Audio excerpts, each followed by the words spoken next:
Tunji Disu Di Adelé ọ̀gá ọlọ́pàá Nàìjíríà tuntun lẹ́yìn tí Kayode Egbetokun kọ̀wé fipò rẹ̀ sílẹ̀. Tunji Disu ti di Adelé ọ̀gá ọlọ́pàá Nàìjíríà tuntun lẹ́yìn tí Kayode Egbetokun tó kọ̀wé tó sì fipò rẹ̀ sílẹ̀. Ní ìrọ̀lẹ́ ọjọ́ Ṣẹ́gun Tuesday tí ń ṣe ọjọ́ 24 oṣù kejì yìí, ó ní olùdámọ̀ràn ààrẹ Bọ́lá Tinubu lórí ètò ìròyìn Báyọ̀ Ọ̀nànúgà fìdí ọ̀rọ̀ náà múlẹ̀ nínú àtẹ̀jáde tó fi síta. Ọ̀nànúgà ṣàlàyé pé Tinubu máa yan Disu gẹ́gẹ́ bí Adelé ọ̀gá ọlọ́pàá Nàìjíríà tuntun lẹ́yìn tí Egbetokun kọ̀wé fipò sílẹ̀. Ìgbésẹ̀ tó ní òun gbé nítorí ẹbí òun mọ̀ ni. Ààrẹ Tinubu tẹ́wọ́ gba ìgbésẹ̀ Egbetokun láti kọ̀wé fipò sílẹ̀ lẹ́yìn tó sọ pé nítorí ẹbí òun lòun fi ṣe bẹ́ẹ̀. Disu ti wà ní ipò igbákejì ọ̀gá ọlọ́pàá Nàìjíríà fún bí ìgbà kan ṣáájú tẹ́lẹ̀ kí ó tó dé ipò ọ̀gá àgbà ọlọ́pàá. Ọ̀nànúgà sọ nínú àtẹ̀jáde tó fi síta pé Tinubu mà dúpẹ́ lọ́wọ́ Egbetokun fún iṣẹ́ ribiribi tó mà ṣe àti ìfọkànsìn rẹ̀ lásìkò tó fi wà lẹ́nu iṣẹ́ ọba àti lásìkò tó jẹ́ ọ̀gá ọlọ́pàá Nàìjíríà. Lóṣù kẹfà ọdún 2023 ó ní Tinubu yan Egbetokun sípò, ó sì yẹ kó kúrò nípò náà ní oṣù kẹfà ọdún 2027 gẹ́gẹ́ bí àtúnṣe òfin iléeṣẹ́ ọlọ́pàá Nàìjíríà. Àmọ́ pẹ̀lú bí ètò ààbò ṣe rí lọ́wọ́ yìí ní orílẹ̀-èdè wa Nàìjíríà, ààrẹ Tinubu ní láti buwọ́lu ìyànsípò Tunji Disu gẹ́gẹ́ bí Adelé ọ̀gá ọlọ́pàá tuntun lẹ́sẹ̀kẹsẹ̀.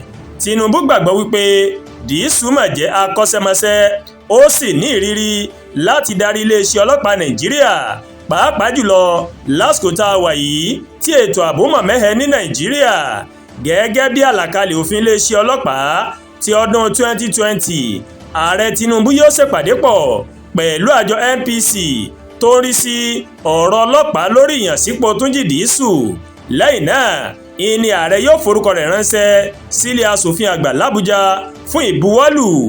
Àbí Tunji Disu ní ọjọ́ 13 oṣù kẹrin ọdún 1966 ní Lagos Island ní ìpínlẹ̀ Èkó. Disu bẹ̀rẹ̀ ẹ̀kọ́ rẹ̀ ní ilé ẹ̀kọ́ alákọ̀ọ́bẹ̀rẹ̀ Holy Cross Cathedral.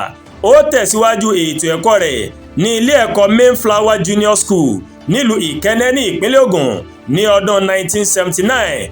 Disu mà tún kẹ́kọ̀ọ́ ní ilé ẹ̀kọ́ girama Popuna nílùú Ẹ̀pẹ́. Ó tẹ̀síwájú ètò ẹ̀kọ́ rẹ̀ ní ilé ẹ̀kọ́ Mayflower Junior School nílùú Ìkẹ́nnẹ́ ní ìpínlẹ̀ ti Ògùn ní ọdún 1979.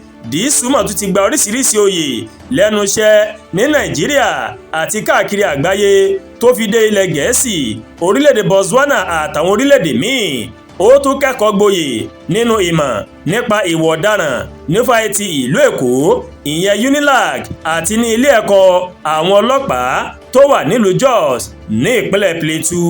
Àdúàgbà Olúwatóyìn ló ń kàròyìn sí létí láti kàn ní ẹ̀yà Yorùbá World TV.